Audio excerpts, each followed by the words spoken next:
Welcome to the show. It's Tuesday. It's IB Nation Sports Talk, and what that's come to mean here over the last, couple of months now, I guess, at this point, is Ryan Roberts joins me, and we talk a little bit of Notre Dame football recruiting. How are you tonight, Mr. Roberts? Not too bad, man. It's my first time live in 3 weeks, I guess. I guess that's true. Yeah, we've had some different stuff going on, Life has hit us both a little bit hard recently, to say the least. Right. But we're That's back right. on the mend, man, and it's can only get better from here, I think. We were just talking off the air about all the fun stuff that's hit both of us over the last couple of weeks. We don't need to rehash any of that. So, yep. I don't want to cry in the corner, so I definitely don't want to rehash any of the hijinks over the last couple of weeks, for sure. Yes, for sure. Keep it moving, man. Head down and keep it moving, like Audrey Estime. That's right. Salty's already given me a hard time. First time I've worn a Cowboys shirt since literally the first time since the playoff debacle, and I'm getting grief right away from Salty, of course. So Salty's just never happy, man. He literally lives on the message board and in the chat to make fun of you or make fun of all of us. A word that you said that apparently is a made up word that doesn't stay true to the English language. And yes, Salty. Just wait till Jesse gets here later. There'll be plenty of that when Jesse jumps in for rapid fire. Oh gosh, yes. But we are here to make you happy, Salty. DK, I see in the chat as well. And it's great. It's great foundation here, to say the least, because we can always trust on Salty to be here at 5:58 p.m. Eastern. I mean, this should make him happy. Jaden Greathouse. Tomorrow we get to talk to receivers tomorrow morning over at Notre Dame. Jaden Greathouse will be one of them. So or he's probably mad at you now because you didn't call him the great one. So that would be his rebuttal there. Yep. Very true. Well, this is a busy recruiting week, and I didn't realize just how busy until started reading some of your stuff. I mean, it is visitor central week for Notre Dame. The Fighting Irish have a bunch of visits set. Yep. Wednesday through Friday this week. Let me just start by asking you this: why the middle of the week? Why this week for all these visits that are going on? I mean, it's pretty much going to be nonstop until the Blue Gold game now, Sean. Okay. I mean, honestly, like this weekend as well. I'm going to do a little bit of a preview for the weekend because there's a big Saturday visit list as well. But throughout the week, there's several that are going to be here on Wednesday. There's one important one that's going to be on Friday. We got a couple on Friday, and then there's a longer list on Saturday. And then the 13th is another big one, which is next Saturday. And then the 20th, obviously, for the Blue Gold game is going to be just a crazy list of top prospects. And you can find that at boards.irishbreakdown.com. It is on the visitor list on the front page if you do not have access as of now.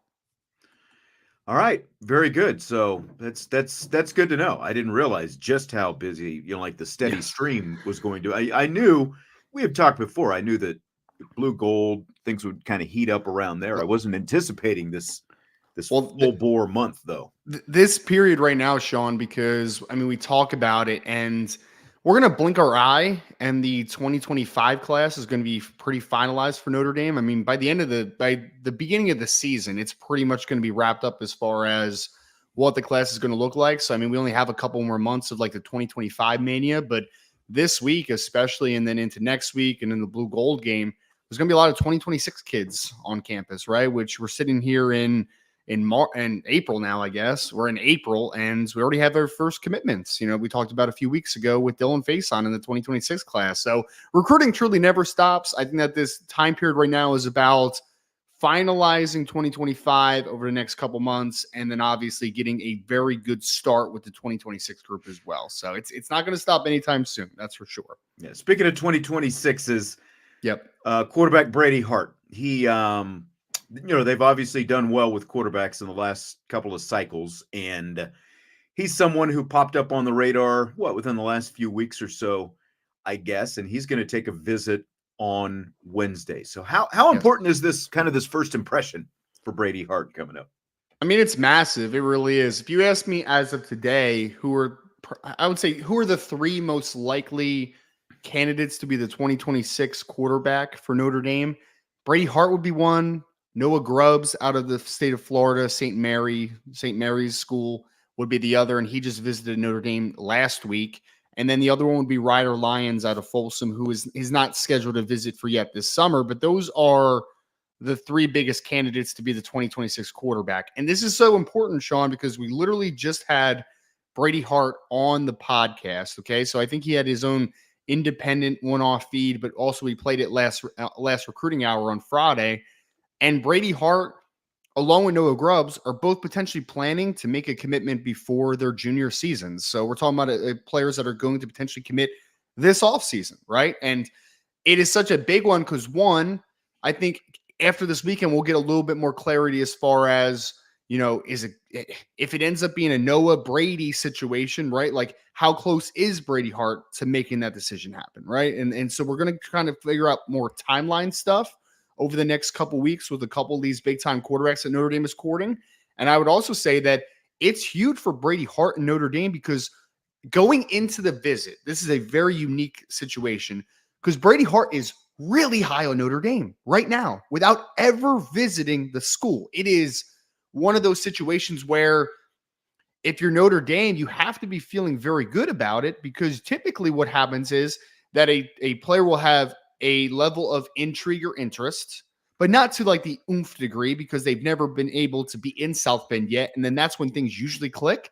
But for Brady Hart, he is extremely high on Notre Dame coming into the visit before ever visiting South Bend. So if they're able to show off on Wednesday, obviously recording here on a Tuesday. So on Wednesday, when he visits campus, I think that Notre Dame has a very good chance to be not only the team to beat, but also to potentially close that thing over the next couple months because he is a player that wants to be an early commit in the class. He wants to build a class. And if Notre Dame is able to really have a great visit with Brady Hart, I don't think it's unrealistic that he ends up being the face of the 2026 class for Notre Dame. So it's almost a race to the finish for 2026 quarterbacks, which is wild to think considering these kids are still sophomores in high school. Yeah. But their timelines are coming up pretty quick. And this is Notre Dame's opportunity to really impress Brady Hart on campus on Wednesday. All right. Excellent. So Brady Hart showing up on a Wednesday, and we'll see how that goes. I'm sure that Ryan will have plenty on that after the fact. Yes. Another 2026 guy, linebacker Thomas Davis Jr. He's also getting his first look at campus. What do you think about him? Yep. Weddington High School in the state of North Carolina just actually had I believe it is live at irishbreakdown.com. It's on the message board as well, but it's on the free content at irishbreakdown.com. Of course, the son of former Carolina Panther great linebacker Thomas Davis, who went to Georgia. And Thomas Davis Jr., though, Sean, he is a player that was offered during the Pot of Gold. I had no idea that Thomas Davis had a son until then, which made me feel super old, to say the very least, because he's only 40 years old and he's got a kid that's being recruited by the University of Notre Dame already. But another one, Notre Dame has made some noise early on with Thomas Davis Jr. He has said a lot of amazing things about Notre Dame. They are on the phone with him every single week, recruiting him hot, recruiting him heavy, and they've already set up a visit to campus. So obviously the Davis family has some level of interest in Notre Dame, right? And he's talked about Al Golden. He's talked about Max Bola. Like, those guys are putting in the work, to say the least, right now with Mr. Davis. And getting him on campus, I think, is huge because one interesting fact is that he talked about getting on campus. Of course, he talked about seeing the coaches, seeing the practice, seeing the campus, all that great thing. He also talked about, which I think is very key, getting to see his players that he knows well. And he was talking about Bryce Young, Jack Larson, Micah Gilbert, 3 North Carolina guys that are on the roster already for Notre Dame and will be practicing. And I think that's important because we always talk about pipelines in recruiting, right? Why is it important to get into this area versus that area? Well, if Notre Dame lands Thomas Davis Jr. in the 2026 class, it's going to be a lot because they got into North Carolina so heavily in 2024. So, like, he knows Bryce Young. He knows Micah Gilbert. He knows Jack Larson. That's going to help Notre Dame potentially in the end, those relationships. So getting him to campus so quickly, so early, a top 100 recruit, it's very crucial in this one. I think I kind of phrase it as you can set the tone in this recruitment for a player that Notre Dame has done really well, obviously, with former NFL players' sons over the last couple cycles. There's no doubt about that. Right. And I think that you have a chance to really gain some momentum with Thomas Davis Jr. very quickly. That's kind of what I was thinking when you said son of another NFL guy. It's like they have done extremely well with a lot of these NFL, sons of NFL players over the last few years, whether it's Jerome Bettis Jr. or like Bryce Young, all on and on and on. Yep. They're just stacking up these sons of former NFL players. And it's wild, Sean, because obviously you would anticipate that Thomas Davis Jr. would be a great athlete, but then you pop on his film at Weddington and he's playing inside linebacker. He's brushing off the edge. He's playing safety in certain situations. I mean, because I remember his dad when he was at Georgia. His dad, people forget, was a former safety at Georgia that converted to a linebacker in the NFL. So he was a freak show athletically, and his son is cut from a very similar cloth. So I think you just mentioned it as well, being able to have impact with former NFL players' sons. I think it's also a very impactful thing that Notre Dame recruits linebacker about as well as anyone because they have so many great linebacker minds on the staff. I mean, Marcus Freeman speaks for itself. Al Golden coached in the Super Bowl as a linebacker coach for the Cincinnati Bengals, and now also Max Bullough. Like, you have a lot of former linebackers, a lot of guys that truly know the position. So a lot that you can sell on Thomas Davis Jr. when he gets here on Wednesday. Yeah. Anthony says they're doing well with the former NFL players, but it has to translate to wins or that pipeline could dry up. But they're just really starting to, sort of lay that pipeline. We haven't seen a lot of them actually play for Notre Dame yet. So let's not get pessimistic about it, this early. Let's let some of these guys play before we go that route. Yeah, and I also think that they're appealing so much to former NFL players' dads because of what they bring to a player, bring to a recruit kind of full landscape, right? Like, it's not just about playing, right? Like, Thomas Davis Jr.'s son could go almost anywhere that he wants, right? Like, he could stay right in the Carolinas if he wanted to and go to like a Clemson or something that plays high level football as well. Notre Dame's so attractive to those types because I think NFL players understand I need to be able to maximize money. I need to be able to have connections. There is life after football. Like, they know all those little nuances. So I actually completely disagree that the pipeline will dry up. I think if anything, that will maintain, right? I think that to Anthony's point, I think, Anthony, the only thing that I would say to agree with you to a sense is recruiting is going to go down if you don't win in general, right? Like, that's just kind of a blanket statement, right? But I think that you're always going to be able to appeal to former NFL fathers because they understand the full scope of what Notre Dame can provide. I think that that's honestly why it's a little bit more attractive. Yeah. A couple 2025 defensive guys, another linebacker, Noah McHale. Is that how you say his name? McHale, yep, you got it. And is it Jadon or Jadon? Jadon. That's right. Yeah. It's one of those that got in my head as I had it written down here. You overthought it, man. You overthought it. You had it. I did. You had it. I did. They're coming back to South Bend, though, on Wednesday. Anything to sort of read into the fact that they're coming back again, I guess. I mean, it's big in both regards. And I think if you break it down one by one, Noah McHale is obviously 2025 linebacker out of Laverne, California, Bonita High School. He has been on campus now. This will be his second time, first since last offseason. He was offered, Sean, during his sophomore year of high school. And at that point, he had called Notre Dame his dream school at that time. Now, dream school's all well and good, but big time schools are coming after you, right? Like Oregon's high on his list, USC, Alabama, like some big time schools have come after Noah McHale, obviously, because he's a consensus top 100 player. No matter what platform you like, if you're a 247 truther, or you're on 3 or rivals or anything in between, he's a top 100 player. Like, he just is. That's flat out what he is. And I would argue that he's potentially a top 50 player, and he should be considered that. But it's been a little bit of a break in momentum for a little bit, right? Because he really likes Notre Dame, but obviously getting to Oregon is a lot easier for him, right? Like, getting to USC is absolutely easier for him. Like, those schools are just a little bit easier to be able to make that travel. Notre Dame isn't the easiest place to get to, obviously. But getting him back on campus is big because, one, you have a chance now to take that momentum and continue to build upon it because they're still in a solid place with Noah McHale. It's just, you now need to rebuild that connection in person, which is very important. Now, ultimately, as of today, I would not necessarily pick Noah McHale to pick Notre Dame in the end if it ended anytime soon.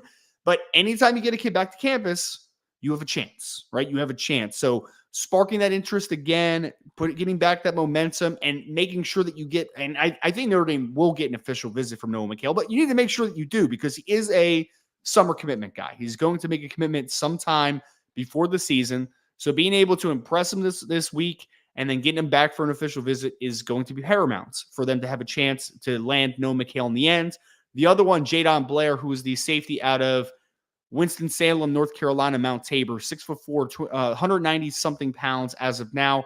This kid, Sean, even when Notre Dame got Ivan Taylor and Ethan Long in the class, they were like, we're still recruiting the heck out of that kid because that kid is special. Like he's got some Kyle Hamilton to his game, man. He is a special athlete with his size profile, athleticism profile.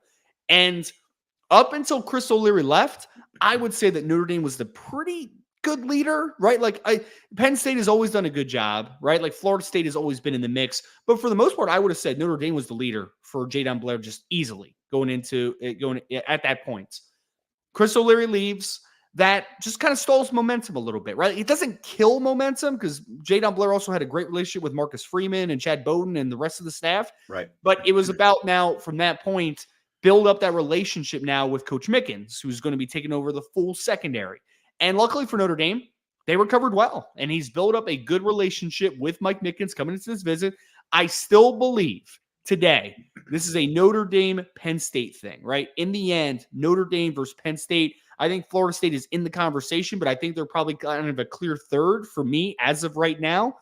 Notre Dame, I think, has the slight lead over Penn State going into these visits. Now, Jadon also has already an official visit scheduled in June, so he'll be back again. But I think getting him back for unofficial before taking that official visit, you have a chance to go into official visit season as the clear leader for Jadon Blair. That's what's on the table this week, on the line for Jadon Blair. If he has a great visit and then you can kind of ride momentum into official visit and close this thing out. I think you have a slight lead, but you have a chance to kind of put a stamp on it as far as like, we are the team to beat going into official visit season. We can land Jadon Blair to create maybe the best safety class we've had in. I'm not I'm not a Notre Dame historian from the recruiting side, Sean, but like my lifetime, probably, like, I don't know. Like, I've never seen a safety class that would be as good as Jadon Blair, Ivan Taylor, and Ethan Long. I haven't seen it. That would be just absolutely tremendous. Yeah, I'm trying to, that's been one of those positions that's been very hit and miss over the years. Yeah. So, yeah. I like who was in Kyle Hamilton's class? I don't even know who was in Kyle Hamilton's class. Was there somebody of note in that class? Like, I don't know. Kyle Hamilton, made it the class. Exactly. Right. I mean, literally, I would argue, Sean, for me personally, if you get Jadon Blair, Ivan Taylor's a top 50 player for me. Like maybe at least top 75, but probably top 50. Jadon Blair's a top 50 player for me, like just flat out. And then Ethan Long is a 4-star player. Like he's a good football player as well in his own right. When's the last time you had two kids that can have an argument as a top 50 player? And then, by the way, you also have another top, 150, 200 kid that's in the class as well as the third safety potentially. It's just insane. Yep.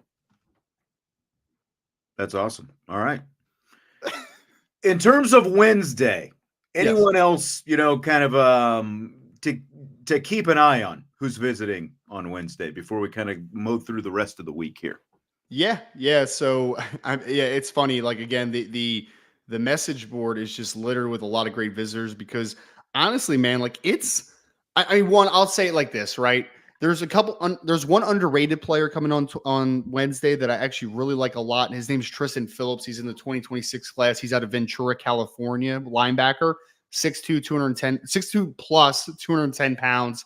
Some people have him 6'3". He told me he was 6'4". I'm just like, Tristan, I got it, man. But who knows? Who knows the official measurement? I'm sure we'll get an official measurement this week.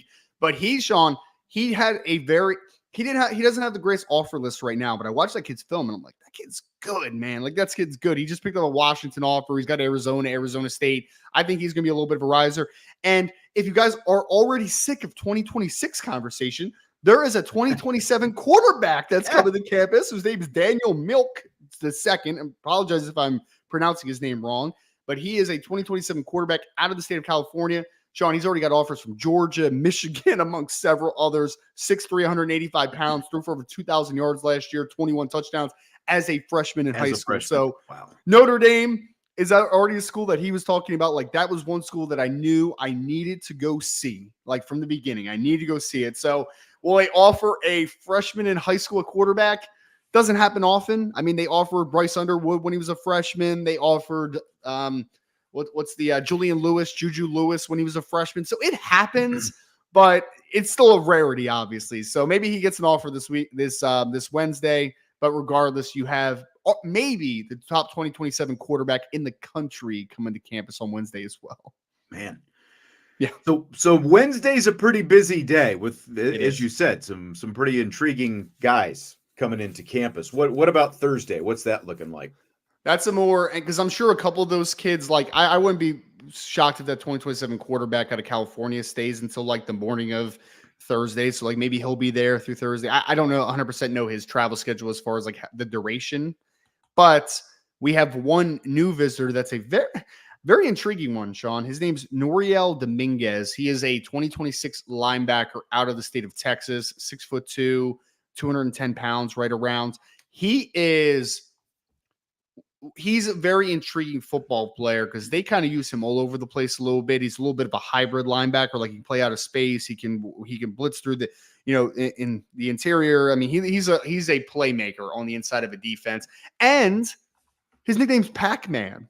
I mean, it's great, right? It's fantastic. A linebacker that's nickname is Pac-Man. He has spoken very highly of Notre Dame. I asked him about, early top schools, and he's like, yeah, like, I'm still formatting the list, but he's like, but Notre Dame's there. Like, they're 100% a top school for me right now. So they have made headway with him so far. We've talked in the past about how important it is for Notre Dame to recruit the state of Texas, which, is one of the top 2 to 3 schools, if we're just talking about generally just schools that are consistently making an impact on the college football landscape. So getting Noriel Pac-Man Dominguez on campus on Thursday is a very good sign of things to come, and a very deep linebacker board in the 2026 class. But it's going to check out Notre Dame for the first time, which should be hopefully a very good visit for him, to say the least. All right. Excellent. So that's Thursday. And then what about going into Friday then? Some big boys maybe coming to town? Friday, there's 2 visitors. One I think is extremely important, but I think both end up being important. One is Ben Nichols, who is a big offensive lineman. Verified, Sean. Verified. He's out of the state of Michigan, by the way. Davison, Michigan. Verified, 6'5", 320 pounds. Wow. As a sophomore in high school. So, like, he's a big boy, man. Like, he's a big old boy, to say the least. And he is more of an interior offensive lineman. He plays some tackle, obviously, for Davison, but he projects probably more inside the guard on the next level. He is a part of only 8 offensive line offers that were extended during the Pot of Gold a few weeks ago. So it's a smaller offensive line board, which it usually is at Notre Dame. I actually think it always should be, because Notre Dame should be selective over the offensive linemen that they're offering, right? Because you are the best as far as developing and putting offensive linemen into the NFL. So I very interesting one, because he speaks very highly of Notre Dame. Of course, he's got a Michigan offer already. He's got several other big time schools looking at him as of today. So getting him on campus is a big one. He mentioned Notre Dame is one of the schools that are sticking out to him so far, really make an impact on him. And he just wants to see Joe Rudolph in person, see how he coaches, see how he potentially fits into the room, his coaching style just in general, if that kind of like really, resonates with him a little bit. So Ben Nichols. And the other one, Mount Carmel, out of the state of Illinois, defensive end Braden Jones, 2026 kid, listed 6'4", 240 pounds, right around. This is one of a very, very small local board for Notre Dame. I think there's only 5 players combined from the state of Illinois or Indiana so far offered in the 2026 class. So it's not like 2024. This is 2025, where it was a massive board of Illinois and Indiana kids. Right now, there's a very small number that Notre Dame is targeting in 2026. And Braden Jones is one of the most important, in my opinion. This kid is long, athletic. He can play up and down the line of scrimmage a little bit at times. He is your true strong side defensive end, so he's going to play field end projected there right now. And we just got a little bit of confirmation from Brian Smith, who actually just spoke to him as well. Notre Dame, Auburn seem to be the 2 schools that are really sticking out to Braden. He just made a visit to Auburn recently. He kind of really meshed well with being on campus, with the Southern feel, the coaching staff, all that great stuff. But Notre Dame is obviously in a really good spot with him as well. Him being a local kid, a Mount Carmel kid, and obviously Notre Dame wanting to have success in the state of Illinois when there's a guy that they want to keep at home. So having a good visit, I think, is big time for the early portion of this class, of this recruitment for Brayton Jones. He's a guy that speaks very highly of Notre Dame, and I think that you need to continue that momentum and keep building because he's going to be a national recruit when it's all said and done. All right. Very good. Very good. All right. A couple things here. Thanks for the super chat, Anthony. I don't know if Anthony's still here. Said thanks for the show. He's going to finish watching later. Joe Allen was asking about the early signing day. That I think he's talking about the June period that they're adding. That's not until next year. Yeah, that's next year. Yeah. So as of today, Joe, for the 2024, it's still December and then February are the two periods. But obviously they're adding a potential, and I don't think it's been solidified yet. I could be wrong about that, but I think they're still working on it. But there is going to be an early signing day potentially in 2025 before the season starts. Right. That sounds. There's always like another vote. It seems like it has to take place. Always, so, man. Yeah. As if we don't have enough busy time of the year for recruiting. Let's add another thing. Woohoo! Let's do it. Yay. Joe also asking if they make an offer to the young quarterback. I assume he's talking about the 2027 milk that you were talking about. And he says yes right away. Does Notre Dame say, hey, slow your street? Like how quickly do you take a commitment from someone who's that young, a freshman in high school still? It's such a fascinating answer because I don't think there's a one size fits all answer. Like I've seen kids that commit super early, like during their freshman year, and it ends up being great, it happens. Right. But more often than not, I think if you make a decision that early, you're kind of rushing to judgment a little bit. I would like this kid to be able to go and see other campuses to make sure that he wants to go to Notre Dame, right? To see if that's a place that he calls home potentially. What will they do? So, like Joe, let's say they offer this 2027 quarterback Daniel Milk in this situation, right? One, I don't think he's in any rush to make a decision first and foremost. I don't think it ends up mattering. I think it really just comes down to, though, Notre Dame is one of those schools that has laid out very simply that we're not going to take a commitment from you until you're done. I mean, first and foremost, he needs to be a take. I don't know if he's a take right now. I mean, it's a 2027 kid. One, I don't even know if they're going to offer him. If they that's do, that's a 3-year commitment that you're waiting for him to sign if you take some kind of commitment right now. Exactly, which is why I don't think Notre Dame is going to rush it, obviously, but also Notre Dame is not going to change their policy, though. Like, if you are going to be committed to the class, you're not going to take a bunch of visits and take on officials and all that type of stuff. Like, they're not going to take that. The minute you take an official visit down the line, they are going to consider you a decommitment in the class, and they don't want the recruiting chaos that comes with decommitments as much. They want to alleviate that as much as possible. So, how would they handle that? One, I don't think they would take the commitment. First and foremost, I think that they would say, go think about it. And then they would have a real conversation about it when the euphoria of the visits and the excitement of the visit are a little bit gone, right? Because that's when guys think a little bit clearly. So I just don't think that they would end up taking it at that point. You got to understand, Notre Dame wants this process to be organic from the sense they don't mind guys taking visits. They don't mind guys taking around and getting a full scope feel for everything and then making a decision. What they don't want to happen is a guy makes a decision and then he goes and does all the recruiting stuff. Like, they want you to make a good, cohesive decision, but they want you to make it and then be done with it. So I just don't think that they would take a 2027 commitment. I would just be very shocked, one, if that did happen just instantaneously, and two, that Notre Dame would not take the commitment right away like that.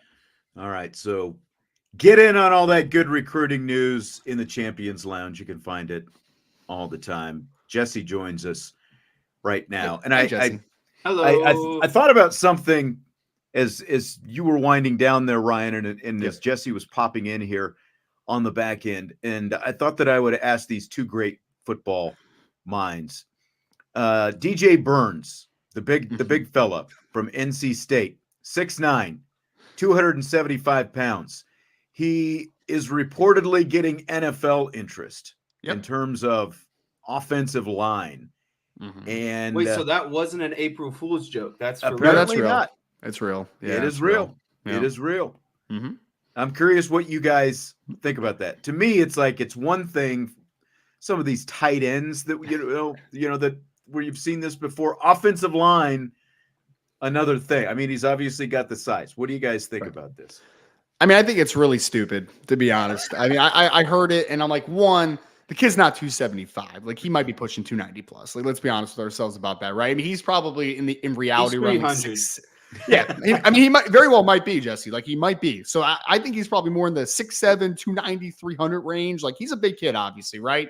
I think that NFL teams probably have called. I'm sure they have already because obviously we're in the middle of draft season. So, I mean, they're talking about like, if you do a pro day and then we'll see what happens. And look, for me personally, one, transitioning, and you mentioned it, Sean, and I agree completely. A guy transitioning from being a smaller power forward to a tight end on the NFL level, much easier transition than a big man going to play offensive tackle. That is a position that involves so much nuance. Does he know how to pass set? Does he know the difference between a power step versus a 45 versus a vertical set? Like, does he know any of that stuff? Do you know what a reach block is? Do you know how to cut off? Do you know how to shut things off from the backside? Do you know how to down block? Like, there's so many intricacies to playing offensive line that is not just something that you just pick up, right? Like, it's just much more easily translatable to a tight end position where I could say, hey, run these 3 routes. I'll teach you how to run a route and catch the football like you've been catching a ball your entire life. Like, those things are much more translatable than kick step. Here's where your set points are. Here's where your hands need to attack. It's just not an easy transition. It's not. If it happened, Sean, it would be we're going to take a late day 3 pick, like a 7th round pick, kind of like what they did with Jordan Mailata, the Eagles did a couple years ago when he was a rugby player. And we're going to have to build you from the ground up. Like, hopefully we can get you to a practice squad. Hopefully we can build you up. And maybe year 2, year 3, you can maybe make an active roster, which is very unrealistic either way. And also, this kid just needs to go play basketball. He would make more guaranteed money playing overseas than he probably would making professional football money. Like, go make your money playing basketball, man. Right. Don't go play offensive line. Like, roster sizes are much smaller, Ryan. More money to go around.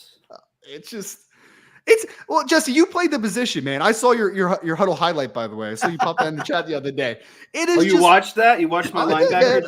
I did. Oh, man. The lateral explosiveness on this guy, man. It's absolutely insane. I know. I know. But I mean, honestly, linebacker is a very technical position. I played linebacker too. It's a very technical position. There's no position, though, that is more technically important than playing offensive tackle in the NFL. Like, it is such a hard position. No, just don't do it, DJ. Even if the NFL teams call, go play basketball overseas if you can't make it in the NFL. Get that guarantee money. No, don't do that, please. Don't. Yeah, I mean, I would say with what Ryan was saying, like, you're not going to learn. You can't just learn all of the skills and tricks of playing a tackle in like one off season, right? And this reminds me of when the Cowboys drafted Rico Gathers from Baylor. He was a basketball player, a guy that they took in the 6th round as a tight end, and he sucked. He never panned out. Like, he played. He was in a couple games. Don't get me wrong, but he was practice squad for like 3 years. And then he finally got his shot, and I think he ended up getting hurt. He might have got a concussion. Like, it just didn't work, right? And so, me personally, I want to use draft picks where there's film and film and film and film on a guy, not a guy that has never touched foot on a football field. So, like, as a fan base, too, I hate it because I hated the Rico Gathers pick. I hated it when they did it. And I was like, why are we drafting a guy who's never played, like, using an actual draft pick on a guy that's never played football before, right? And so, that's an undrafted free agent. Yeah, right. Exactly. I just feel like optically it's not a good look. And like Ryan said, either go play basketball overseas. If that doesn't pan out, maybe sign as an unrestricted, free agent and then try it from there. But never a draft pick on a guy like this. And if I could add, because I know, again, some people are going to point to Jordan Mailata, who's a rugby player who had never played organized football before. But one, rugby is much more translatable than football, first and foremost. That's one. 2, he landed in a great situation. And 3, he was one of the most gifted athletes you will ever see of an offensive tackle. I mean, the kid is 6'8", 360 pounds. Unfortunately, you guys know all about Jordan Mailata, him being an Eagle, right? You being Cowboys fans. Like, he is a freak show athlete. DJ Burns, who I think is a good athlete, he's just going to be an average Joe in the NFL. I mean, how many guys are 6'7", 300 pounds that are pretty solid athletes in the NFL at offensive tackle? Like, there's a ton of them, man. There's nothing rare about him. He's just good functionally for what he is. Just overthinking this one a little bit. Go play basketball. Go play basketball. I agree. DJ. I think it's tough. Like the Patriots in their initial run, I can't think of the guy's name now. He was a wrestler, I believe, at Cal State Bakersfield, like an NCAA champion. They turned him into a really good offensive lineman. It's just his name is escaping me right now. But again, that's so different because he already had the size. He was a heavyweight wrestler. He added a little bit more bulk and the leverage that, thing from a wrestling standpoint. I think there's some translatables there, and it worked out. I can't think of his name off the top of my head. Was but it he Klecko? It wasn't a Klecko, was it? No, it wasn't there was a Klecko that played. Yeah. No. Yeah. I don't know. No. But again, I just think basketball, especially, the guy didn't play football in high school. He hasn't played since like 8th grade. I think I saw something like that. Do you remember when Brock Lesnar tried playing for the Vikings that one time? Do you remember that? And he I think he choke slammed someone during a practice or something. Okay, man. There you go. Ross has got it. Stephen Neal. Thank you, sir. I didn't know he was a wrestler. I didn't know Stephen Neal was a wrestler. Oh, yep. Okay.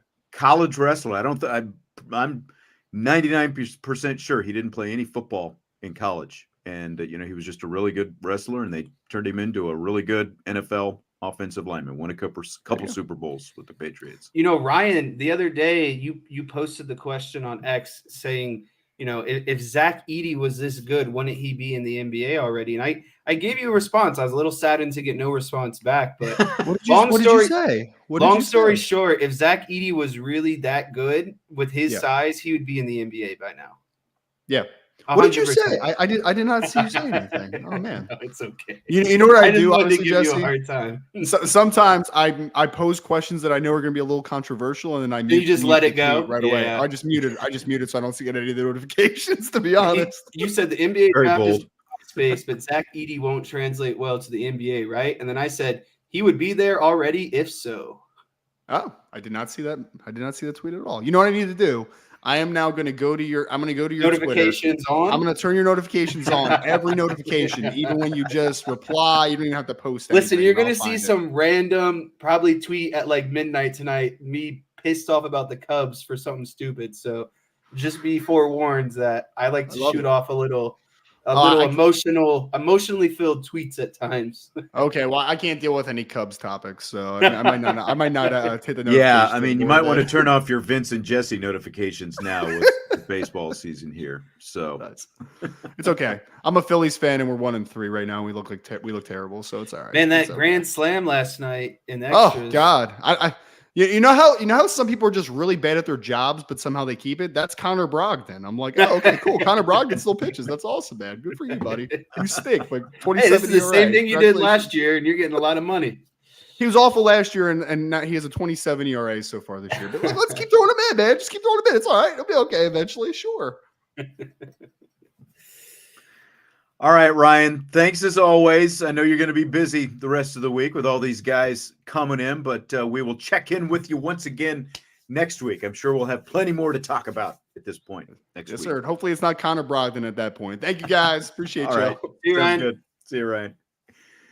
That, of course, is Ryan Roberts, Irish Breakdown recruiting analyst. Jesse, are you ready for rapid fire? Let's do it. All right, so we're going to start with Notre Dame running backs coach Dylan McCullough. This is Mr. McCullough talking about how he grades. I mean, there's nothing, revolutionary about it. I'm grading their alignments, you're grading their footwork, all of the small details of what they do. I think the new guys are the ones who their hairs are blowing. Like, whoa, dang, coach, really? My foot was your foot was. I'm like a half inch too. Yeah, you're a half inch too far over. Hey, on my controlled jab step, it need to be slower so I can get in the hip of the puller and get in phase with them. Well, in high school, I used to just jab and run. You don't do that here. And then you show them the tape of here's why you don't. You were too fast. You hit the hole too quick. The timing is messed up. That's a lost opportunity. So these guys understand it's a big picture here. On this level, you don't have a lot of opportunities to make up for what happened 3 plays ago. You got to hit it when it's there because that's the type of environment we're in, and that's the standard that we have for our running backs. Yesterday, 2 days ago, we were watching tape of a guy who read it a certain way, and he wasn't an argument. He said, well, why did I do this or do that? I said, just keep watching. 3 plays later, he's like, oh, I get it now. So everything has rhyme or reason to it. All right? It all comes together, and the guys say, I guess that's why you are where you are. That's why you chose to come here, because of that detail. It's going to take you to the next level. All right, Jess, so what do you think about that level of detail that Dylan McCullough is describing there? Yeah, I think it's the level of detail that you have to operate with if you want to be a successful, position group that contributes to a successful offense, that contributes to a successful defense. And, a lot of people don't realize everything that he's saying is true. Like, I had a guy that was a better linebacker than me my freshman year in terms of athleticism, but I would line up right. And this guy would I can hear it in my head in the film room. Our coach just laying into him every day, just being like, when are you going to learn? When do you want reps on the field? You're lining up at 6 yards. Your heels need to be at 5 yards. Like, what are you doing here? And so it matters. And there's a reason why Dylan McCullough has been a successful, position group coach, why there's a lot of interest on him to continue to move up the ladder, maybe being an offensive coordinator, a head coach, etc. It's because of these finer details. And it's the only way that Notre Dame is going to be able to be successful, right? All pieces have to be operating this way. And I'm glad that Dylan McCullough operates his room in such a manner. Yeah, I think it's completely underrated because, like how many times do people say, well, why isn't this guy playing? Why isn't that guy playing more? That kind of stuff. And this is why you see like Snead on defense is the last 2 years is the prime example of what Dylan McCullough was talking about. Details, a million little things that all, kind of can be taken for granted, but they all add up. Aim small, miss small, aim big, miss big, that kind of thing. And I remember back when Mike Elko was hired as Notre Dame's defensive coordinator, prior to the 2017 season, coming off 4-8 in 2016, the defense he inherited from Brian Van Gorder was so bad that Van Gorder still hasn't recovered from it from a career standpoint, but Elko talked that spring about the focus being on just these little details. And, we'd go out there, we'd watch practices all spring long, and there was nothing tangible, no tangible evidence that that they were going to be any better in Elko's first season than what they were in 2016. I mean, the bar was pretty low considering how bad it was in 2016, but that's all they talked about was just those little details. Lo and behold, defense ends up being drastically better that fall. And of course, Elko parlayed it into bigger and better things down the road. But, McCullough has one of the most productive position rooms that Notre Dame has since he's been here. And it's not surprising when you hear him, talking about how narrow that focus is, those little things that they're talking about and focusing on. All right. A little bit of basketball. Talked some basketball yesterday. We talked about the nose ring that shocked the world. Here is Notre Dame women's basketball coach Niele Ivey with some thoughts on her team's journey this year and some thoughts about next year as well. Absolutely, I think, and that's kind of my comment to the team. There's so much good, this program, this team. We have great firepower coming back, and you can't teach experience, especially for Hannah, and that's what my entire team has received this year. It was a phenomenal year, and I'm really excited. I'm excited next year to bring back, Olivia Miles, and we're going to be healthy. We have an incredible post coming in, and it's going to be exciting, like you mentioned. And these type of moments, therefore, is part of our journey, is part of our growth as a program, as a team, and being able to win the ACC, being an ACC champions, and we're going to learn from all the wonderful experiences that we've received this season, and we've had so much growth this year, and I'm really, really excited for the team that's returning. It's going to be incredible to see. All right, so Jess, I've got a couple of parts to this question for you. First, do you buy or sell that this year's team maximized its potential? I've struggled really hard with this question all day because I don't want to seem negative, but at the same time, I have a lot of expectations for this team. Well, let me put it this way: considering the roster that they finished with, because you do have to factor the injuries into it. When you consider the roster that they finished with, without Kylie Watson, without Cass Prosper, without Emma Risch, and obviously without Olivia Miles as well, and not having Sonia Citron for a month and a half.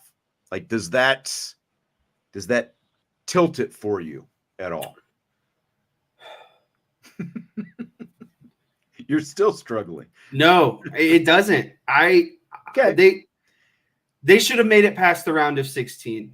And I think what makes this really frustrating for me is, minus Kylie Watson, this same team beat North Carolina State and UConn, who are now Final Four teams. And recently, too. It's not like they beat them at the beginning of the season, and NC State and UConn. Well, and they beat them they beat NC State without Watson. They beat UConn with Watson. With Watson. And so that's to clarify. That's what I'm saying. Like, they had every opportunity to win that game against Oregon State. They were plus 21 in turnovers. They only turned the ball over 5 times and forced 26 turnovers. If Hannah Hidalgo has a normal day, they win that game. No questions asked. And so it's hard for me to say that they've maximized their potential, because they ended in the same spot as last season. And I felt like they were the better team than Oregon State. And I felt like they would have gave South Carolina a run for their money. I don't know if they would have beat them, but I thought that game was going to be very, very close. And I thought Notre Dame had a legit shot to make the Final Four. So I know the injuries happen, but outside, like, they were still a really good team without those injuries this season. They found a way to win. And I felt like they came up short and didn't maximize their potential. So I unfortunately have to go with no. So again, it's not a bad thing. It's just, I felt like they were the better team and definitely were an Elite Eight team, especially with how they were playing the last 9 to 10 games of the season. I mean, if they had all the players that I just mentioned who are out due to injury, then the answer would be no. It would be a sell for me. But because of all the injuries, and I mean, if you look at the specific matchup, I get what you're saying about Oregon State, but like, they really needed another post like Kylie Watt. They needed. Yeah, but they found ways to work around it. They pushed tempo. They created turnovers. No, that's fair. That's fair. But look at the freaking massive. Those Oregon State girls were big. Like, all of them were like 6 foot at least, it felt like. I know. And like stocky. They weren't 6 foot and lanky. Like, they were immovable objects. Like, if they set a screen, a Notre Dame player is not fighting through that screen. Right. I mean, and again, they played a month and a half without Citron. They get her back. By the end of the season, you never would have known by watching, the way she played that, that she had that kind of injury. They get her back in time to beat UConn at UConn. I get what you're saying, because, they did this. This is the team that beat UConn. This is a team that beat NC State, and both those teams are in the Final Four now. But, they were 17-6 after losing to NC State in the middle of February. They were 27-6 entering last Friday's Sweet 16 game after rattling off 10 straight wins. I think, the tournament is so much, especially once you get, into the Sweet 16, the Sweet 16 and Elite Eight, so much about matchups and how you match up against the other team, but they were the number 2 seed after rattling off those 10 straight wins. So, I mean, they easily could have been in the Elite Eight, so like, how much more does that actually maximize what this season became? Well, I guess at least you can say you went to the Elite Eight despite all these obstacles, that you were up against and you overcame and stuff like that. But I ultimately feel like just the fact that they were able to accomplish all they accomplished, ACC championship, getting to the Sweet 16, and really being probably a half a quarter away, from being in the Elite Eight. I think they came at least very, very close to maximizing, what they had by the time. In terms of injuries, I believe they maximized. But injuries aside, they are still very talented compared to a lot of other teams in this country. That injured roster is a lot better than most teams in the country. And I think I'm mainly frustrated with Hannah Hidalgo, because I came on here so many times and I advocated for her for being ACC Player of the Year, National Player of the Year. Well, I'm going to be honest with you. That type of player doesn't lay quite the egg that she did against Oregon State. And that's just fact of the matter, in my opinion. Coming out strong. Let me ask you this. And the last thing I'll say, in terms of being undersized. Oregon State, every time they needed a basket, like Notre Dame goes on a 10-0 run, what did they do? They dumped it down to Beers, and it seemed like she got a layup just about every single time. So I understand that argument of not having a big body to guard Beers when you absolutely need her, because that's what it felt like. Anytime they needed a shot, it was let's dump it down to Beers, and she's either going to make the shot or get fouled. That was every time they needed a big basket.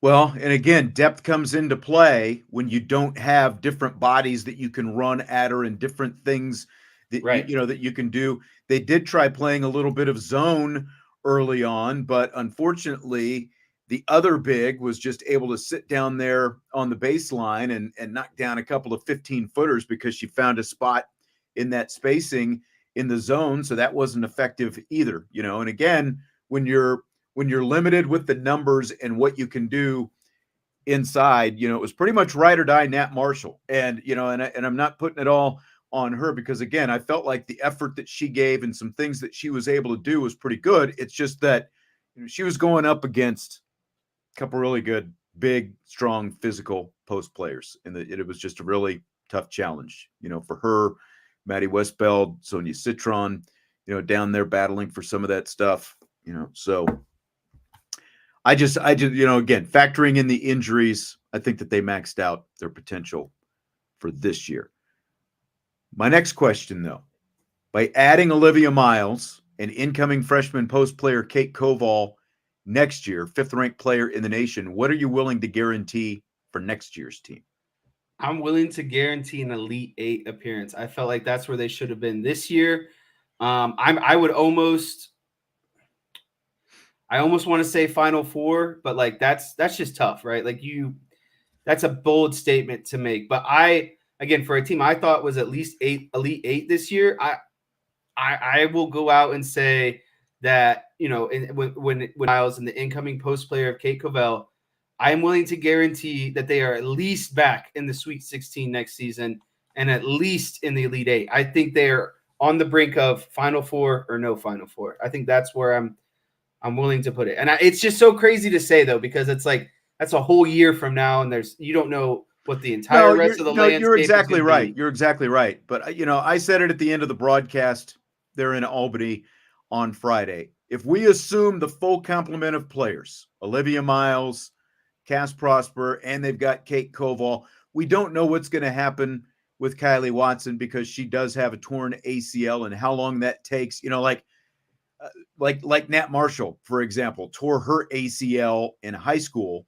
and it took her 22 months, almost 2 full years before she played her next competitive game when she was a sophomore at Notre Dame. We were talking a little bit about her yesterday. She did, in fact, sit out her entire freshman year when she came to Notre Dame. So you don't know what you're going to get with ACLs. But if we assume, like the rest of those players are coming back, and I'm going to guess that they probably go out and probably go to the portal and look for another shooter like they got with Anna DeWolf this year.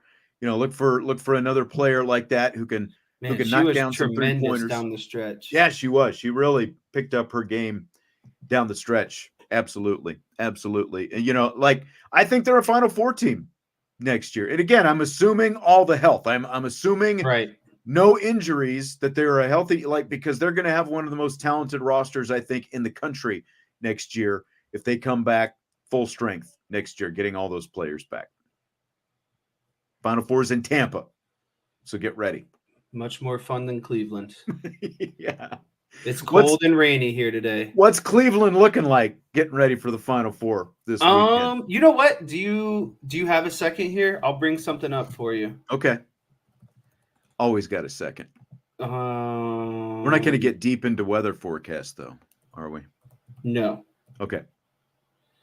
I just want to bring up a picture of downtown real quick. So just give me.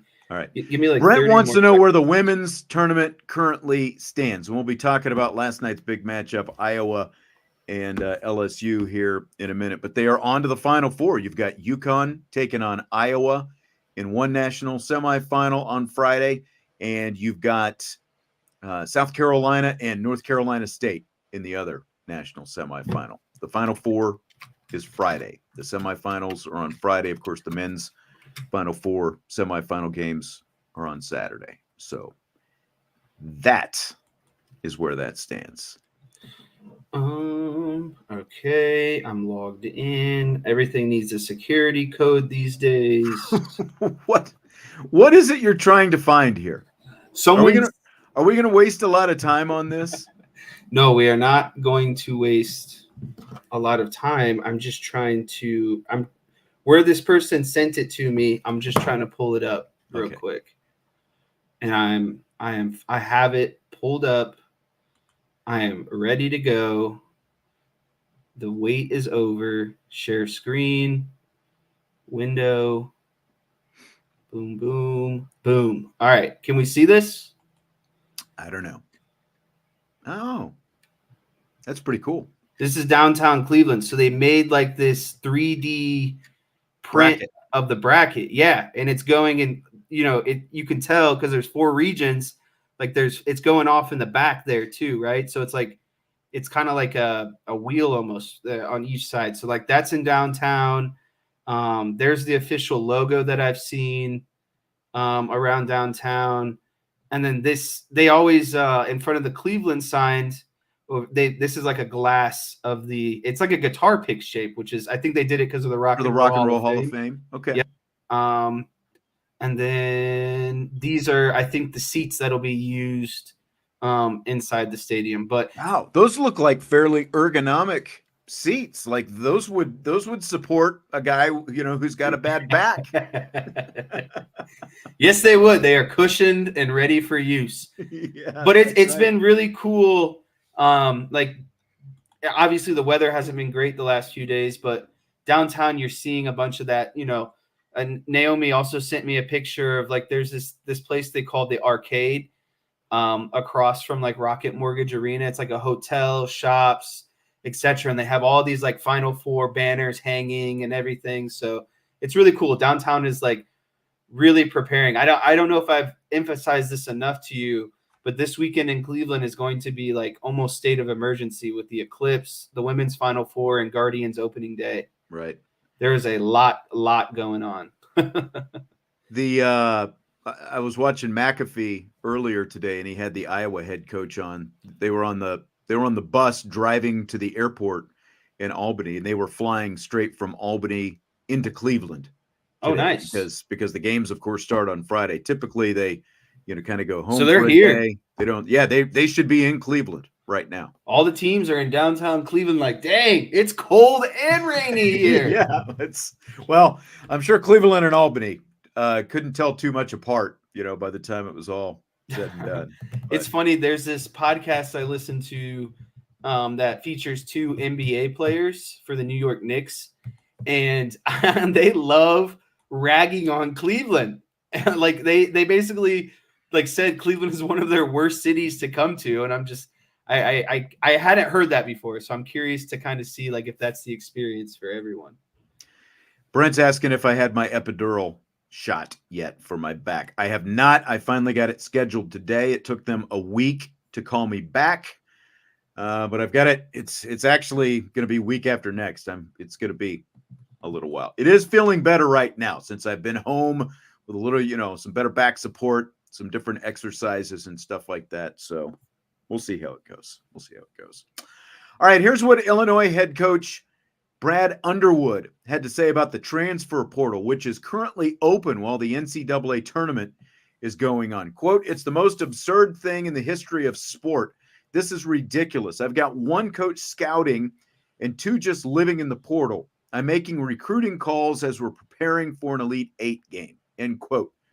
You buy or sell what Underwood is saying? Does he have a point here? I buy it, but you never bring it up in the manner that he did. He's presenting it as an excuse, almost like, "Hey, I'm coaching an Elite 8 game, and we just fell short, etc., etc." Well, I got news for you. UConn's doing the same thing. Bama's doing the same thing. NC State's doing the same thing. Do I think it's stupid? 100%. I think it's stupid that the portal opens while these top end programs are competing in the tournament and trying to make it, their national championship run. But as I was just hinting at, every other coach in the nation is going through this that is still playing. Well, And two, I don't think it's what you present after losing in an Elite Eight game. I think it's just, you know what I mean? It's just immediately seen as excuses. Sounds like it sounds like an excuse. I hear that side of it. But I mean, just like with football coaches in December, and the reason, like we were talking about with Ryan earlier, they're moving this early signing period to June. They're trying to take some of the busyness out of the month of December, especially once you add the college football playoff. They're going to move up the December signing period to try to get, or and the portal, like to try to, alleviate sort of some of that clutter. Like for basketball, I get it. There are more than 300 Division I basketball teams in the country. The vast majority of them, like to your point about, well, all these other coaches are doing it too. Well, the vast majority of them were done playing, their seasons ended once their conference tournaments ended, because they didn't end up going to the NCAA tournament or the NIT or the CBI. So the vast majority of them have already been home, and they're digging into the portal right now. They don't have other things to worry about, except for maybe they've got a little staff shuffling and that kind of stuff. But there are programs who are still doing coaching searches right now. And the Final Four is where a lot of the interviews take place. So you still have a lot of that going on, so it's not like football where the players can transfer at mid-semester. So I don't understand, like, why the rush, why you can't just wait until the NCAA, wait until the Final Four is over, and then you've got the whole month of April potentially to do the portal at that point. I don't understand why it needs to be now in March, the most important time of the year, for the teams that did make it into the tournament. Why you don't just wait until the end of the Final Four, do it in April, let it open up in April once everyone's done. That's what I would do. So I think he's got a point. I buy what he's saying.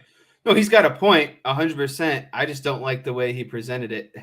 Right. You're just saying the way he presented it makes it sound like an excuse, which I can wait that. like 2 weeks from now and then go into this whole spiel. Like, I don't think it's the first thing you do after a tough loss in the Elite Eight. That's fair. I get it. So Caitlin Clark hit 9 3-pointers and scored 41 points in last night's Iowa win over LSU in the Elite Eight on the women's side. Did the rematch of last year's national championship game live up to the hype, Jess? It did live up to the hype, and it was even better because I was rooting for Caitlin Clark this season, right? I thought she fell short last season. I've bought in on the Caitlin Clark train, and that's who I want to win this whole thing. And so, whether or not that's what you wanted, or you felt like LSU maybe wasn't as good as last year, that's up to you to decide. But I sent you something, I think maybe right before the show, or during the show. That game yesterday, let me make sure I have my numbers right. I'm pretty sure it had 12 million viewers, something like that. I was still waiting to see the numbers come through. Did you send that to me, like, on Twitter? Yeah, so it says Iowa versus LSU shattered the record for the most watched women's game in basketball history, college basketball history. Holy cow. Averaging 12.3 million. Only 5 NCAA football games drew bigger audiences last season. So I think it lived up to the hype, and I think a lot of other people agree with me.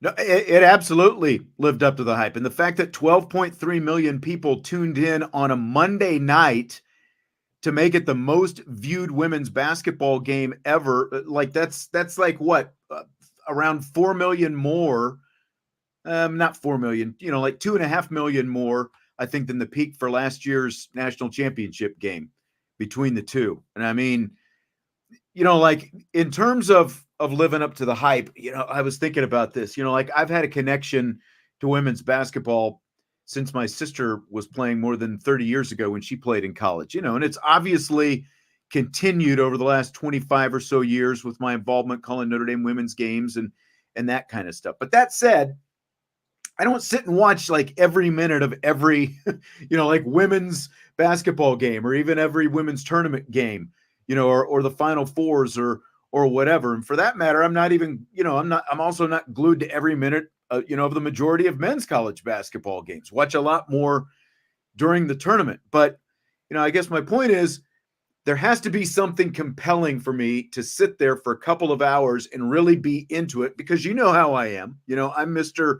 With the remote, I'm flipping back and forth to other stuff. If you're not keeping me engaged, I'm tuning into something else at least for a couple of minutes, and then I'm coming back to it. But we were sitting here, the whole house, we're watching this thing because last night's game had it. It had a great storyline. Obviously, you had, depending on which side you were on, it had the villain, it had the good guy, the bad guy, great players worth watching. And then obviously when Caitlin Clark is sitting there bombing in 28 and 30-foot three-pointers, and Haley Van Lith is just mismatched all night, has no answers, and Kim Mulkey is getting all the criticism for that today. There obviously are not a whole lot of teams and coaches who have answers for Caitlin Clark, and that's why Iowa is where they are. But it was a great game. It absolutely lived up to the billing. It had everything you could ask for, with the exception of, and we touched on this a little bit yesterday, wasn't completely sold on every foul that Angel Reese, even though I'm not an Angel Reese fan, I wasn't cheering for her or LSU by any means.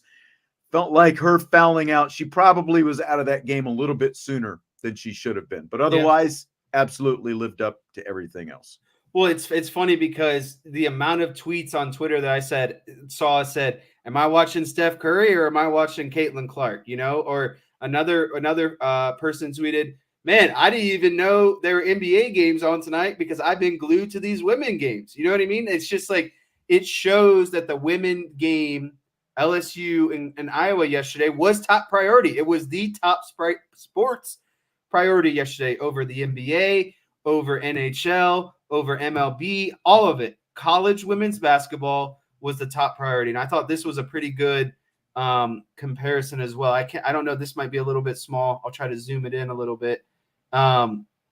This is the viewership in comparison. It had more viewers in the 2023 NBA Finals, the 2023 World Series, 2023 Orange Bowl, 2023 Big Ten Championship, 2023 Cotton Bowl, Pac-12, Big 12, ACC Championship, and these are all football games that they're referencing to. The Peach Bowl, every Thursday night football game, it's there. I would say it went beyond the hype, honestly. Hard to disagree. Johnny Action says Kim Mulkey looks like the HOA president of the most dysfunctional trailer park in the Florida Panhandle. I said this before. She looks like, but she doesn't look like her, but she reminds me of, just like her demeanor and, like her everything else of Mac's mom on It's Always Sunny in Philadelphia. I don't know if you. She reminds me of like that scary looking doll from Scary Movies where the hair is all like frazzled out. I think it's like a baby doll. You know what I'm talking about? Yeah. From like the Chucky movies, maybe. There's another actress. I can't think of her name, but she was George Costanza's mother-in-law on Seinfeld. Yeah. She reminds me, like, she could be her sister, I think, like, easily. But I mean, man, like, as soon as Caitlin Clark crosses midcourt, it's like she's a threat to put it up right away. And like, even that just makes her passing even that more impossible to defend. So we've got Caitlin Clark and Iowa and Paige Beckers and UConn coming up this Friday. So we've got Gino's best player in America against most everyone else's best player in America. On that note, fill in the blank. Jason Sudeikis, also known as Ted Lasso, being an Iowa super fan at last night's game, was blank. It felt on brand for me, right? Like when you think of the character of Ted Lasso, played by Jason Sudeikis, like a lot of the themes in the Ted Lasso show were like, you know what I mean? Like highlighting some of the, how do I say this? Like, not deficiencies, but some of maybe some of the more hotter topics, societal topics to kind of touch on a little bit, right? And so it felt like you could have made a Ted Lasso episode out of Jason Sudeikis being at that game and being a Caitlin Clark super fan. So it just didn't feel out of I guess what I'm saying is it just didn't feel out of the normal for me, and it felt like Jason Sudeikis would be the guy to be a Caitlin Clark super fan. Jason Sudeikis is a mimbo, is what he is. To use another Seinfeld reference. When it comes to basketball, Jason Sudeikis is a Mimbo fan. He's a Kansas men's basketball fan, but he was hanging out with Sue Bird at the UConn Notre Dame women's basketball game in the front row, cheering for UConn earlier this year. And now he's in Albany cheering for Caitlin Clark in Iowa. So it's like he's just total Mimbo. He's like, yeah, yo, Tone, you better step off, and whatever else. And it's fun seeing him there for sure. And I saw that he got, some pictures with Caitlin Clark afterwards, and I'm sure it was pretty cool for her. And I think I saw that he took some, with the rest of the team as well. So it's pretty cool, especially when you've got a big star like that. But he's a Mimbo. Pick a team, Jason Sudeikis. You can't just be all over the place. Fill in the blank. ESPN analyst Rebecca Lobo saying, good luck finding anything to do in Albany during last night's Elite Eight broadcast in Albany is blank. Is unacceptable. Like, your job is to promote everything about the women's tourney, the women teams, the women players, where it's being played at. Like, I guess I just don't understand, why. It's just not a good look on behalf of her to just completely trash this region that was selected by the NCAA, the tournament, etc. What is she doing? Say the NCAA decides to go back to Albany again next season. What is she doing to compel fans to come out and be like, I'm going to make a weekend out of the women's tournament this weekend, right? Because what she's saying is don't. All you're going to be here for is the women's game. And so I don't know. When I saw that, I was going to text you and be like, is Albany really that bad that she had to go on national television in front of 3 million viewers and basically say that it's not very great? I mean, as Michael Hahn is confirming, he says he agrees and he's from there.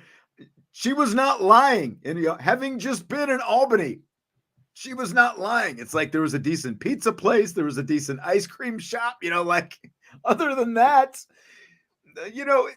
did it cross a line considering she's broadcasting on national TV? Okay, I guess. I will say this. Rebecca Lobo lived in Storrs, Connecticut for 4 years. So I'm not sure that she has a whole lot of room to talk about Albany, New York, having lived in Storrs, Connecticut, when, that was 30 years ago, I think, at this point. There was even less in Storrs, Connecticut, as if that feels possible, 30 years ago than there is now in Storrs, Connecticut. They've actually built, kind of a little strip mall kind of thing right off the highway, but there is nothing in Storrs. So I don't think that you can be a UConn Hall of Famer, having played there in Storrs and be ripping on Albany. As true as it is on national TV, as true as it is. I guess that's the unacceptable part. You can have your opinion, but don't be broadcasting it again in front of 12 million plus viewers. Right. Because again, what if the tournament wants to go to Albany again next year? You're not doing anything to promote fans to be like, let's make this a trip out of it, right? Let's go to Albany for the weekend, not just for the day, for the weekend. Yes, the Albany Visitors Bureau, very upset, I'm sure, with Rebecca Lobo. Chief Brody had a hell of a time trying to type this correctly into the chat. He had 20 different UConn predictions because he kept having typos, but he says UConn's going to beat Iowa by 10 plus. I don't know. I think UConn had a relatively favorable path to get to where they are in the Final Four. I still like Iowa in the matchup. I think it should be a pretty good matchup, but I think that UConn's going to have as much trouble trying to guard Caitlin Clark as everyone else has had this year. That was my other point. Not to go back, not to uncan this worms again. I thought you're going to go back and make more points. Okay. I thought Notre Dame had a very tough region comparatively. They did, and that's what kind of. It's what does stink about the fact that they made this run. They end up being a 2 seed. They got overseeded a little bit. Well, yeah, and the fact that they were the fourth of the 4 2 seeds, they were lowest of the 2 seeds. They probably would have been a little bit better off just being a 3 seed. A being top the 3 highest seed. of the 3 seeds. Yes, yeah. That's what I was getting at. Yeah, you're absolutely right. Because it was a pretty tough, it was. Look at how Oregon State ended up playing South Carolina, for example. And after that's the why Notre I Dame thought game. Notre Dame might also play well, because I know Oregon State matches up better than with them size. But Right. Notre Dame's guard play would have been let's really let's fun to let's watch. let's just put it this way. If UConn, I mean, if anyone was in the same region with South Carolina, UConn, NC State, whoever it happens to be, they're not in the Final Four right now. I'm sorry. Right. They had better draws. They both got to go out to Portland in different regions, and they had better draws. The draw ended up better for them. And I think that Notre Dame definitely ended up, especially, again, of the 2 seeds, I think they had the toughest road. I found my Kim Mulkey comparison finally. Come on, that's pretty close. Oh man, that's not bad. Not bad. Annabelle was the doll I was thinking of. There you go. All right, Chris, a little football here. Christmas falls on a Wednesday this year. The NFL is going to do 2 games on Christmas Day this year, even though it's on Wednesday. Do you buy or sell it? Sell. I hate everything about a midweek football game. And at this point, and this is going to make a lot of people in this chat mad, if Christmas is going to be on a Wednesday, let the NBA do its thing. I feel like the Christmas is an NBA holiday unless Christmas falls, Friday, Saturday, Sunday. I don't like forcing an NFL game in the middle of a week on a Wednesday. Just let the NBA handle it. Let it be their holiday. Apparently, what they're going to do, since it's on a Wednesday and, it is Christmas, so it's later in December, the teams that end up playing the Wednesday game, there will obviously be 4 teams since there will be 2 games. They're going to play Saturday the week before. So it'll essentially be like typically a team plays a Sunday game and then they have to turn around on Thursday. That's still not that much rest. You do have to play on Christmas. It's a soft sell for me. I will definitely take the fact that I can turn on my TV on Christmas Day and watch some NFL games. I will not turn it down by any means, but the NFL has obviously decided that they're not making enough money and they need to be on a national holiday like this, regardless of what day it is, because the fact that they're doing this on a Wednesday now this year means that they're going to do it most likely every, whatever. There's always going to be Christmas NFL football game. Yeah. Going forward. If you're we might as that's a really good point. By putting this game on Wednesday, they're basically solidifying that if there will always be a football game, an NFL football game on Christmas, because the only other day that maybe wouldn't work was Tuesday, but it's so close to Monday, so you might as well. And at this point, you'd have Wednesday, Thursday. They've done a Friday. They've done a Saturday. They've done a Sunday. They've done a Monday. So it's like they've done everything but Tuesday so far. And, it would have been Tuesday this year, but we just had, or next year, but we just had a leap year. So it pushed it to Wednesday. But the next time there's a Tuesday Christmas, you're going to see NFL football on Tuesday. I have no doubt about it. Joe makes a good point. He buys it because he needs something to watch at the in-laws. I mean, that's a very excellent point, Joe. Jess, do you have a favorite and least favorite March Madness TV commercial that as we're 2 weeks into the tournament now, coming up on the stretch drive here with the tournament ready to end with a Final Four? Favorite and least favorite TV commercial that you've seen? So my favorite commercials so far have been the Charles Barkley ones. The ones that have Charles Barkley, Samuel L. Jackson, Spike Lee. Those are Jennifer my favorite Garner. ones. I can't even remember half the time what the plot of the commercial is, but the mainly it's driven by Charles Barkley doing something funny. So that's my pick. That might be the easy pick, but those are my favorite ones. I like the Barkley stuff. I don't mind. I have a hard time believing that Jennifer Garner is hanging with that crew, though. Like the Charles Barkley, Samuel L. Jackson, Spike Lee, Jim Nance, and like I probably have a harder time.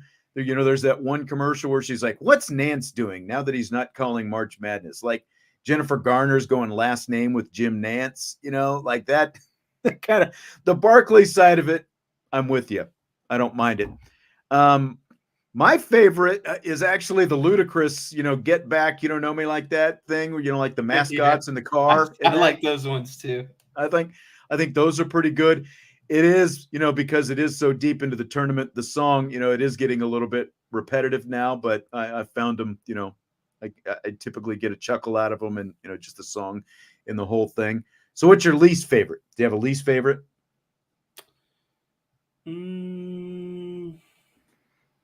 I can't say I do. Like when you asked me that, when I saw the question on the rundown, I was like, I need to think about that one more. But like, I just can't think of specific examples. Like I only think about the ones I like. All the rest are just like, you know, man. But I don't. Oh, sorry. Go ahead. I guess I don't like. My brain doesn't notarize the bad stuff. It only notarizes the good stuff most of the time. You only recognize the good. Okay. Yeah. Unless you're criticizing basketball players. Oh, all right. My God. I mean, listen. I gotcha. I won't get my too least entangled in favorite. that. My least favorite is the Chet Holmgren singing the "What a Pro Wants" thing. Yeah, I've seen that one. I am to the point where I am muting it as soon as I see it come on. Now that is my least favorite. You know, the "What a Pro." They're like, who is it? Like Shai Gilgeous Alexander or something like that he's with. I think SGA for short. Right. I'm at the mute point. It's a little bit cringy, I think. So that's the mark of a bad commercial, though. Like a commercial that constantly gets played and you have to mute it. Like that whole team needs to be fired. The team that came up with that commercial needs to be fired, because if you have to mute it, that's how you know it's that bad.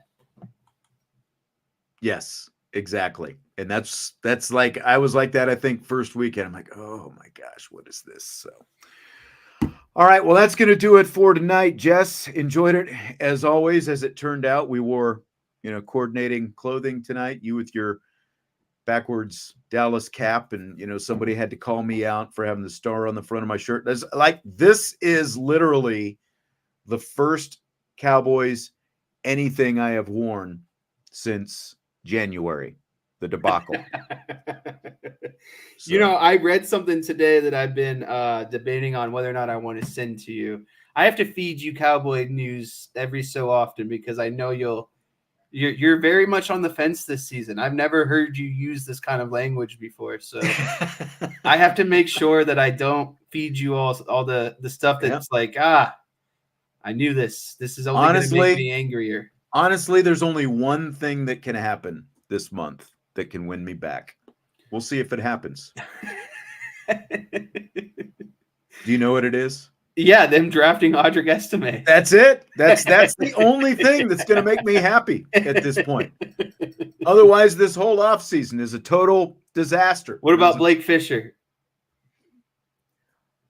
I could live with Blake. I don't know what they're going to do at tackle, because I don't think they're going to play. I don't think they play Blake Fisher at tackle. I don't know if they're going. I don't know that they want to move Tyler Smith out to left tackle. And so if they draft Blake Fisher, my guess is they would want to plug him at left guard and move Tyler Smith out, and they need a center as well.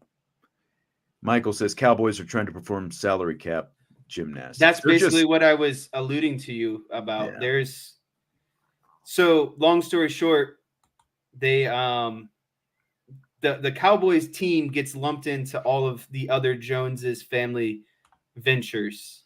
And so it seems like they have a lot of money, but there's only a certain amount of money that they're willing to invest in the football team. That's basically what it's come to, is how much can the football team make them? It's just another investment for them. So that's kind of the route that was going to go. So yeah, that's exactly. It's very similar to what. So while it seems like they have all this money, they're still constrained because they're not willing to commit X amount of money towards, you know what I mean, football. Yeah. Like they're never going to go over $200 million in cap, basically, is what this article is. It's similar to what the Yankees have put together for the last several years. They're like good enough to kind of compete for a playoff spot more years than not, at least be in the playoffs, but They're not are they making really any noise. serious about championships?